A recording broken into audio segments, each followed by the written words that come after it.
নমস্কার প্রিয় শ্রোতা বন্ধু, সৃষ্টি রহস্য চ্যানেলে আপনাদের সকলকে পরম শ্রদ্ধার সাথে স্বাগত জানাই।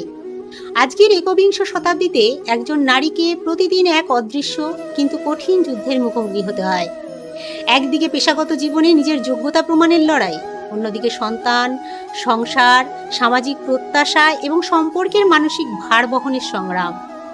আধুনিক নারী আজ স্বাবলম্বী হয়েছেন, শিক্ষিত হয়েছেন, কিন্তু মনের গহীনে জমে উঠেছে এক তীব্র মানসিক চাপ, অ্যাংজাইটি, অপরাধবোধ এবং একাগ্রতার অভাব।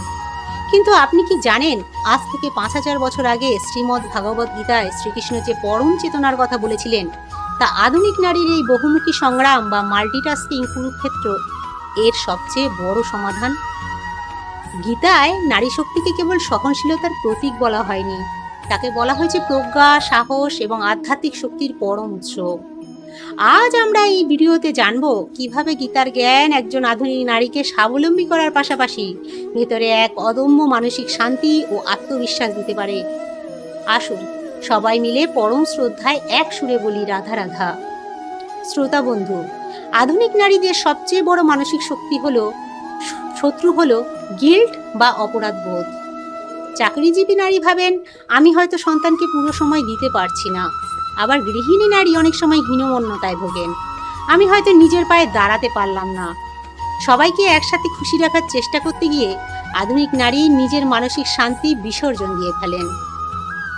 এখানেই গীতার ২য় অধ্যায়ের ৪৭ নম্বর শ্লোকের নিষ্কাম কর্মযোগ নারীর সবচেয়ে বড় পরম সখা হয়ে দাঁড়ায়। শ্রীকৃষ্ণ আধুনিক নারীকে শেখাচ্ছেন, তোমার দায়িত্ব হলো তোমার বর্তমান ভূমিকাটি শতভাগ সততা ও নিষ্ঠার সাথে পালন করা। ফলাফলের নিয়ন্ত্রণ বা সবাই আমাকে ভালো বলবে তো, এই চিন্তায় দাস হওয়া বন্ধ করো। আপনি যখন ফলের আশা বা লোক দেখানো প্রশংসার লোভ ছেড়ে নিজের কর্তব্যটুকু ভালোবেসে করবেন, তখন আপনার অবচেতন মন সমস্ত অপরাধ বোধ থেকে মুক্ত হয়ে যাবে। আপনি বুঝতে পারবেন একজন নারী হিসেবে আপনি পূর্ণ। কাউকে খুশি করার জন্য আপনাকে প্রতি মুহূর্তে নিজেকে প্রমাণ করতে হবে না। আধুনিক জীবনের আরেকটি বড় চ্যালেঞ্জ হলো ইমোশনাল বার্নআউট। সারাদিন ঘরের ও বাইরের কাজের পর নারীর মনের ওপরে যে মানসিক চাপ তৈরি হয়, তা অনেক সময় রাগ, হতাশা বা বিষাদের রূপ নেয়। গীতার ২য় অধ্যায়ের ৬২ ও ৬৩ নম্বর শ্লোকে শ্রীকৃষ্ণ আসক্তি থেকে রাগ এবং রাগ থেকে কিভাবে মানুষের চিন্তা করার ক্ষমতা ধ্বংস হয়ে যায় তা স্পষ্ট করেছেন। গীতার আলোকে একজন নারীকে হতে হবে স্থিতপ্রজ্ঞ। স্থিতপ্রজ্ঞ নারী হলেন তিনি, যিনি জীবনের সাফল্য বা প্রশংসা দেখে অতিরিক্ত অহংকারী হন না, আবার ব্যর্থতা বা সমালোচনা দেখে ভেঙে পড়েন না। এর জন্য প্রতিদিন সকালে বা কাজের ফাঁকে মাত্র ১০ মিনিটের অন্তর্মুখিতা বা মেডিটেশন অত্যন্ত প্রয়োজন। নিজের শ্বাস প্রশ্বাসের গতিকে অনুভব করে মনে মনে বলুন, আমি কেবল শরীর বা সম্পর্কের সীমানায় আবদ্ধ নই, আমি পরমাত্মার অবিনশ্বর অংশ। এই অভ্যাসটি একজন নারীকে কঠিনতম পরিস্থিতিতেও বরফের মতো শান্ত এবং হীরার মতো শক্ত রাখতে সাহায্য করবে। অনেকে মনে করেন গীতা বুঝি নারীকে কেবল মানিয়ে নিতে শেখায়, কিন্তু এটা সম্পূর্ণ ভুল ধারণা। গীতার ১০ম অধ্যায়ের ৩৪ নম্বর শ্লোকে শ্রীকৃষ্ণ নারীর ভেতরে থাকা ৭টি দিব্য গুণের কথা উল্লেখ করেছেন।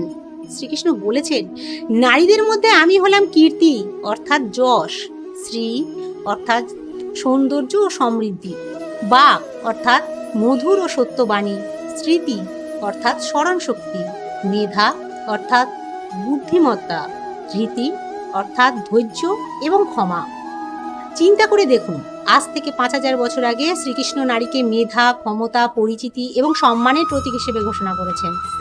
আধুনিক নারী যখন নিজের ভেতরে থাকা এই ৭টি গুণকে জাগিয়ে তোলেন, তখন তিনি কেবল পরিবারের চালিকা শক্তি থাকেন না, তিনি সমাজের নেতৃত্ব দেওয়ার যোগ্য হয়ে ওঠেন। একজন নারীর মেধা এবং দূরদর্শিতা কিভাবে একটি পুরো পরিবারকে বা সংস্থাকে বদলে দিতে পারে, তা এই গীতা থেকেই স্পষ্ট। পরিশেষে গীতার আলোকে আধুনিক নারীর জীবনযাত্রা মানে নিজেকে অবহেলা করা নয়। গীতায় বলা হয়েছে, নিজের আত্মাকে রক্ষা করা তোমার পরম কর্তব্য।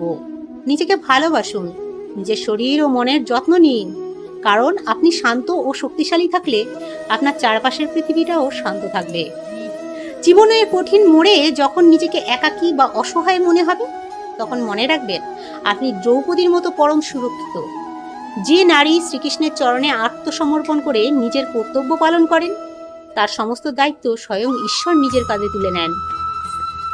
তাই প্রিয় শ্রোতা বন্ধু, আজকের আধুনিক নারীদের প্রতি আহ্বান, নিজের ভেতরের সেই ঈশ্বর প্রদত্ত প্রজ্ঞা ও আত্মশক্তিকে চিনতে শিখুন। সীমানা ভেঙে নিজের যোগ্যতায় এগিয়ে যান, কিন্তু অন্তরের শান্তিকে ধরে রাখুন। আজকের এই নারী শক্তি কেন্দ্রিক জীবনমুখী আলোচনাটি যদি আপনার মনকে স্পর্শ করে, তবে কমেন্ট বক্সে পরম শ্রদ্ধায় লিখুন জয় শ্রীকৃষ্ণ। সৃষ্টি রহস্য চ্যানেলের পক্ষ থেকে সকল নারী শক্তিকে আমার বিনম্র প্রণাম। ভালো থাকুন, গীতাময় জীবনযাপন করুন। রাধে রাধে।